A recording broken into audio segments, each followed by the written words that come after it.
Hello student, कैसे हैं? Class 10 का चैप्टर नंबर 2 पढ़ेंगे आज। हमने केमिस्ट्री का क्लास 10 का केमिस्ट्री फर्स्ट चैप्टर हमने पढ़ चुका हूं, जो कि उसका लिंक आपको डिस्क्रिप्शन में मिल जाएगा, देख लीजिएगा। आज बात करेंगे क्या स्टूडेंट, क्लास 10 का चैप्टर नंबर 2 केमिस्ट्री का चैप्टर नंबर 2 आज बात करेंगे। सबसे पहले जान लेते हैं क्या चैप्टर का नाम क्या है। दूसरा नंबर का सबसे पहले जानेंगे क्या, अम्ल भस्म यवन लवण। मतलब ये जो चैप्टर का नाम है अम्ल भस्म यवन लवण। सबसे पहले जानेंगे क्या स्टूडेंट कि अम्ल और भस्म होता क्या है और लवण होता क्या है। सबसे पहले जान लेते हैं कि अम्ल जो है वो होता क्या है। हम जानेंगे कि अम्ल होता क्या है। अब सबसे पहले जान लेते हैं कि अम्ल का परिभाषा सबसे पहले जान लेते हैं। तो अम्ल का इंग्लिश क्या होता है? एसिड होता है। क्या अम्ल का इंग्लिश क्या होता है? एसिड होता है। क्या होता है स्टूडेंट? एसिड होता है। और भस्म का इंग्लिश क्या होता है? बेस होता है। भस्म का इंग्लिश क्या होता है? बेस होता है। और लवण का इंग्लिश क्या होता है? Salt, SALT, salt. यहां तक। अब एक बेसिक चीज जान लीजिए, तब परिभाषा के और मैं जाऊंगा। सबसे पहले जान लेते हैं कि अम्ल जो है वो कहां से आया है। अम्ल एसिड जो है वो कहां से आया है, कहां से आया है। ये जो अम्ल है वो कहां से आया है। अम्ल जो है वो एक लैटिन भाषा से आया है। किस भाषा से आया है? लैटिन भाषा से आया है अम्ल, जिसका अर्थ ही होता है क्या? जिसका अर्थ ही होता है क्या? जिसका अर्थ क्या होता है? खट्टा। क्या होता है? जिसका अर्थ खट्टा होता है। अम्ल जो है किस भाषा से आया है? अम्ल है लैटिन भाषा से आया है। और इसका अर्थ, लैटिन का अर्थ क्या होता है? खट्टा। और परिभाषा सुन लीजिए अम्ल का क्या होता है। अम्ल वैसे पदार्थ जिनका स्वाद खट्टा होता है, उसी को क्या कहते हैं? अम्ल कहते हैं। जिनका स्वाद क्या होता है? खट्टा होता है, उसी को क्या कहते हैं? अम्ल कहते हैं। क्लियर हो गया यहां तक। अब बात करते हैं अम्ल के बारे में तो हो गया। अब बात करेंगे क्या भस्म के बारे में। सबसे पहले जान लेते हैं कुछ बेसिक चीज भस्म के बारे में, बेस के बारे में, कि बेस ये जो है वो होता क्या है। सबसे पहले जानेंगे ये जो भस्म क्या है। परिभाषा सुन लीजिए क्या होता है भस्म। वैसे पदार्थ जिनका स्वाद कड़वा होता है, क्या कहलाता है? भस्म कहलाता है। जिनका स्वाद कड़वा होता है। आप कोई चीज खा रहे हैं, आप अगर खाते हो तो आपको कैसा स्वाद होता है? दो तरह का स्वाद होता है। एक, चाहे आपको खट्टा लगे चाहे आपको कड़वा लगे। अगर खट्टा लगे स्वाद तो क्या कहलाएगा? अम्ल कहलाएगा। अगर कड़वा लगे तो क्या कहेंगे हम? भस्म कहेंगे। क्या कहेंगे?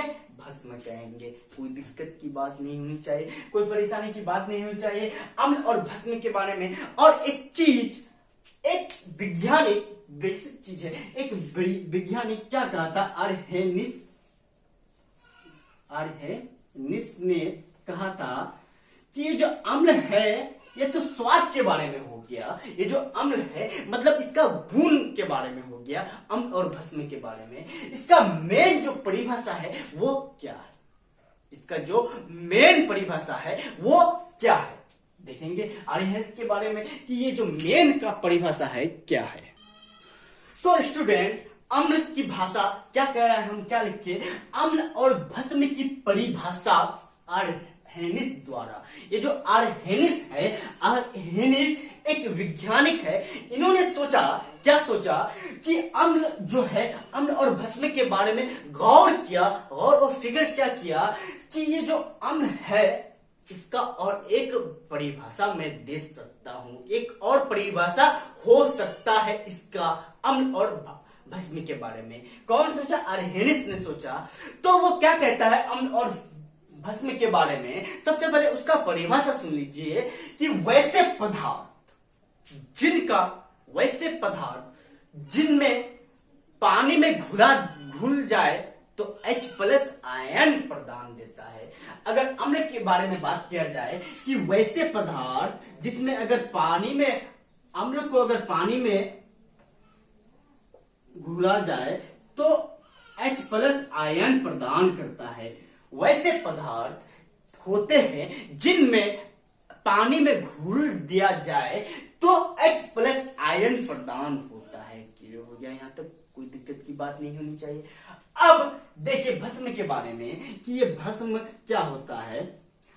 वैसे पदार्थ जिन्हें पानी में घोल दिया जाए OH आयन प्रदान होते हैं, उसी को क्या कहते हैं? भस्म कहते हैं। उसी को क्या कहते हैं? भस्म कहते हैं। कि वैसे पदार्थ अगर जिनमें पानी में अगर घोल दिया जाए तो क्या कहलाता है? वो H आयन प्रदान करता है। तो इस तरह के परिभाषा आर्यहंस द्वारा दिया। इस मतलब वैसे पदार्थ अम्ल को अगर पानी में भिगोल जाए तो H प्लस आयन प्रदान देता है, और भस्म को अगर पानी में भिगोल दिया जाए तो OH माइनस आयन प्रदान देगा। ये हो गया यहां तक। ये कौन परिभाषा लिखा? आर्यहंस द्वारा ये परिभाषा लिखा। क्लियर हो गया यहां तक। अब बात करेंगे क्या स्टूडेंट, चलते हैं अब क्या कह रहा है मेरा। तो स्टूडेंट हमने जाना था कि आर्यहंस द्वारा परिभाषा, आर्यहंस की लिखी हुई परिभाषा अम्ल और भस्म के बारे में। तो सबसे पहले जानेंगे कि अम्ल और, अब जानेंगे क्या अम्ल और भस्म में अंतर क्या होता है।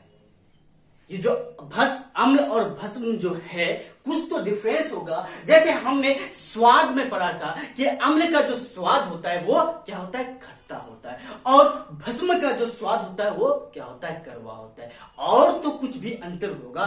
तो हमने यहां पर लिखा क्या कि ये जो अम्ल है, अम्ल स्वाद में खट्टा होना, मतलब किसी चीज को आप खाए अगर वो खट्टा लगे तो क्या कहलाएगा?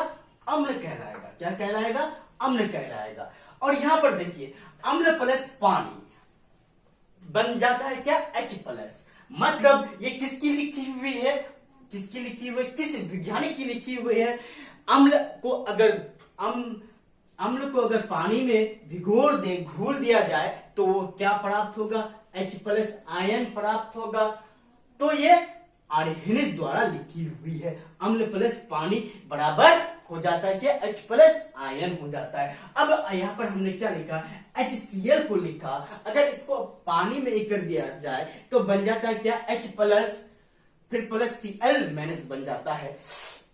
अब यहां पर देखिए H2SO4 सल्फ्यूरिक अम्ल को लिए तो बन जाता है क्या? H2, मतलब इसको जल में अगर एक कर दिए तो बन गया क्या? H प्लस SO4 बन जाता है। अब यहां पर देखिए CH3COOH कार्बो ऑक्सिलिक देखिए हाइड्रोक्साइड यहां पर है, तो H2O में अगर जल से अगर ये कर दिया जाए तो बन जाता है कि H plus plus CH3COO minus बन गया। मतलब अब देखिए HNO3 नाइट्रिक हाइड्रोक्साइड, तो इसको जल में कर दिए तो क्या बन गया? H plus plus CH3COO minus. Sorry यहां पर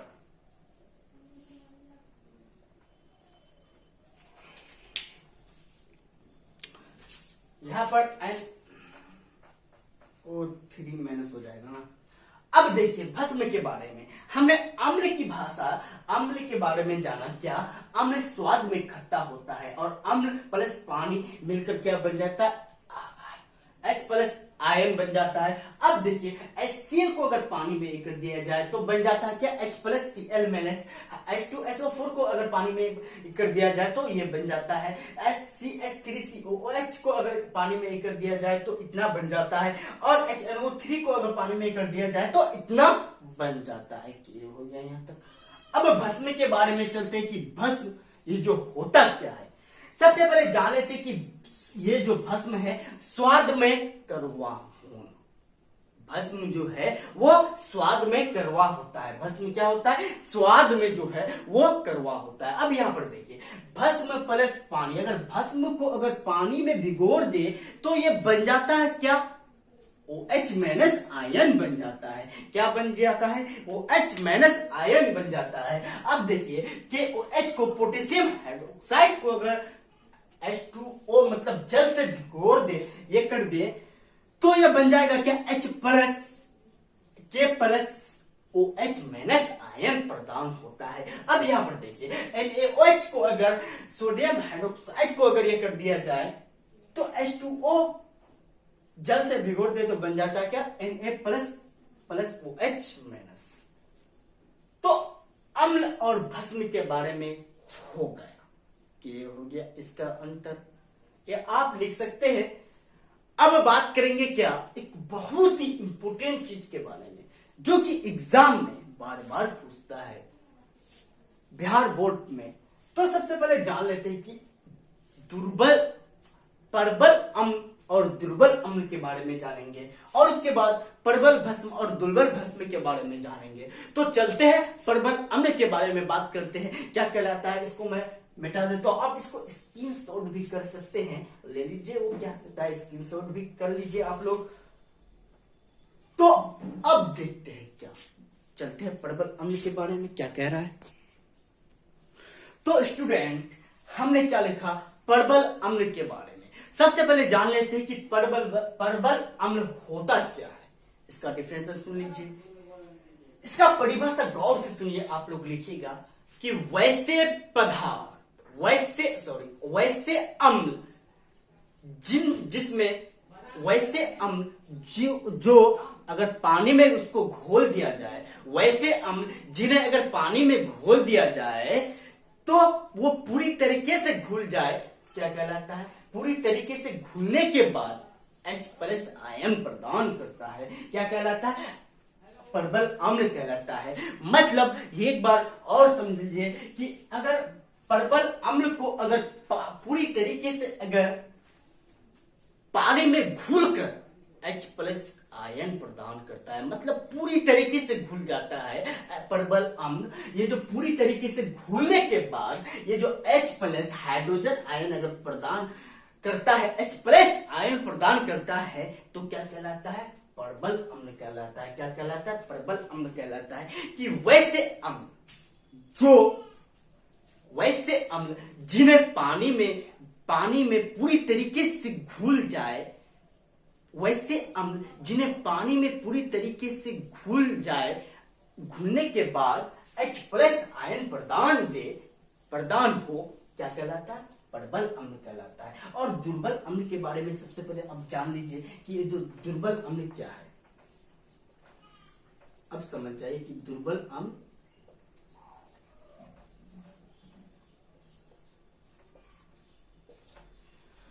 कि वैसे पदार्थ जिन्हें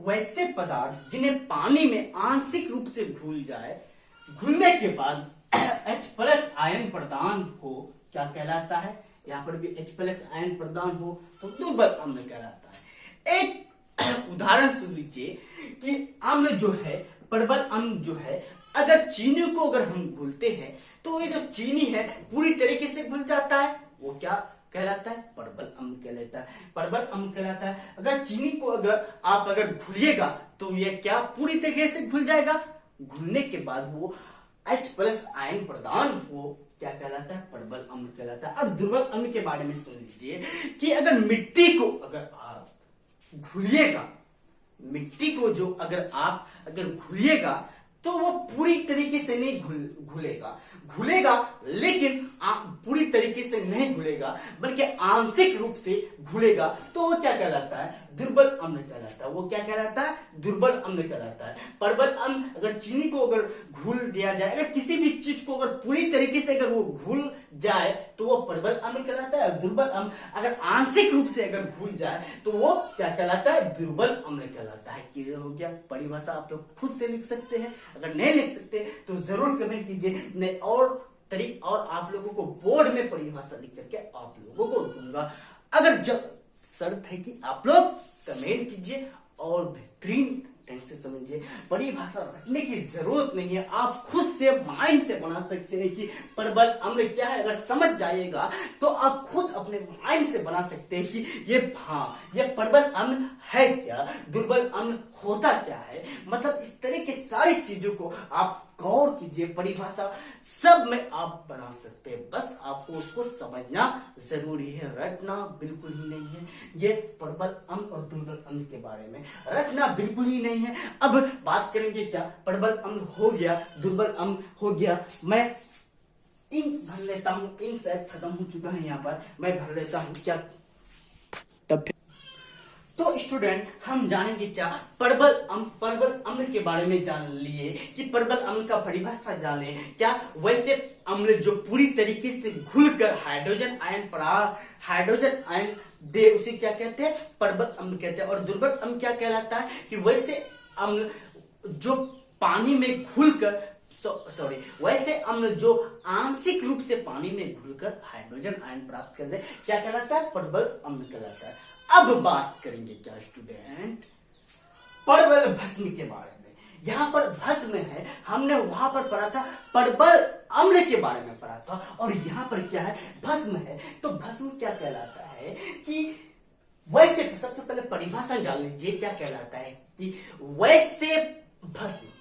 वैसे भस्म जो पानी में पूरी तरीके से घुलकर OH आयन प्रदान करे, OH आयन इस तरह से आप लोग लिखिएगा, OH आयन प्रदान करे, क्या कहलाता है, प्रबल भस्म कहलाता है। क्या कहलाएगा, प्रबल भस्म कहलाएगा। वैसे भस्म जो पानी में पूरी तरीके से घुलकर OH माइनस आयन प्रदान करे, क्या कहलाता है, प्रबल भस्म कहलाता है। अब बात करेंगे क्या, सबसे पहले जान लेते हैं कि दुर्बल भस्म क्या कहलाता है, कि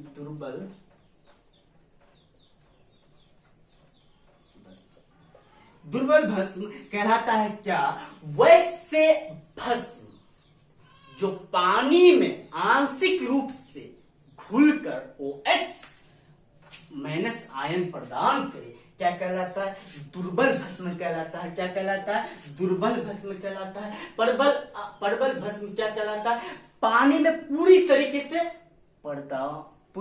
से घुलकर OH माइनस आयन प्रदान करे, क्या कहलाता है, प्रबल भस्म कहलाता है। और दुर्बल भस्म के बारे में क्या कहते हैं, दुर्बल वैसे आंशिक रूप से घुलकर OH माइनस आयन प्रदान करे। हमने प्रबल अम्ल के बारे में क्या कहा था कि वैसे पदार्थ जो पानी में पूरी तरीके से घुलकर H+ आयन दे, मतलब ये अम्ल के बारे में हुआ।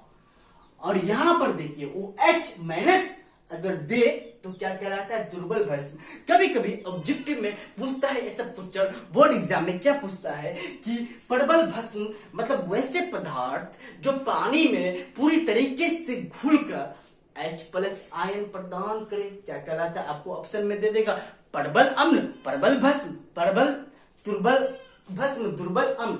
आपको सोच समझकर अगर आपको डिफिनेशन अगर मालूम है तो आप जरूर ही जरूर इस क्वेश्चन का आंसर बता सकते हैं, बिल्कुल बता सकते हैं। इसी टाइप का अगर क्वेश्चन देता है बोर्ड एग्जाम में, आप अगर दीजिएगा, सबसे ज्यादा अभी तो 50 मार्क्स का बोर्ड एग्जाम हो गया है, 50 मार्क्स का ऑब्जेक्टिव हो गया है। मैंने फर्स्ट चैप्टर जब पढ़ाया था, अगर खत्म कर दिया था, खत्म करने के बाद मैं एक और वीडियो आप लोगों को अलग से बताया हूं, क्या ऑब्जेक्टिव टाइप का ऑब्जेक्टिव क्वेश्चन बताया हूं, कि उसमें कम से कम 20 क्वेश्चन बताया हूं। अगर पहला चैप्टर से रिलेटेड अगर उसका लिंक अगर चाहते हैं तो उसका लिंक आपको डिस्क्रिप्शन में मिल जाएगा, देख लीजिएगा। आज बात करेंगे क्या स्टूडेंट, उसका लिंक आपको डिस्क्रिप्शन में मिल जाएगा कि ये दुर्बल भस्म के बारे में हो गया और प्रबल भस्म के बारे में हो गया। मतलब प्रबल भस्म वैसे भस्म जो पानी में घुलकर वो H आयन प्रदान करे,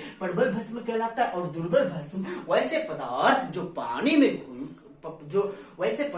पानी में आंशिक रूप से घुलकर H+ आयन वो H- आयन प्रदान करे, क्या कहलाता है, दुर्बल भस्म कहलाता है। क्लियर हो गया यहाँ तक प्रबल भस्म के बारे में, और दुर्बल और प्रबल के बारे में खत्म हो गया। मिलते हैं अगले वीडियो में स्टूडेंट, क्योंकि वीडियो लंबा हो जाता है, ज्यादा पढ़ने से आपको समझ में नहीं आएगा। एक ही वीडियो में अगर बार बार अगर वीडियो 15 से 20 मिनट का आपको अगर वीडियो अगर पढ़िएगा, अगर टाइम दीजिएगा, फुल वीडियो अगर देखिएगा तो गारंटी के साथ आपको कोचिंग करने की जरूरत नहीं है। आप यही से अगर हमको कमेंट कीजिए, मैं आपको जरूर रिप्लाई दूंगा। चलते हैं, अब बात करते हैं, मिलते हैं अगले वीडियो में। आज यहीं तक। अगर अच्छा लगे तो जाते जाते आपको गुरु दक्षिणा देते जाइए, और आपका गुरु दक्षिणा क्या है, चैनल को सब्सक्राइब कर दीजिए और बेल आइकन को भी दबा दीजिए। नेक्स्ट पार्ट पाने के लिए आपको तो चैनल को सब्सक्राइब करना होगा ही, तो चैनल को सब्सक्राइब कर दीजिएगा। मिलते हैं अगले वीडियो में। आज यहीं तक।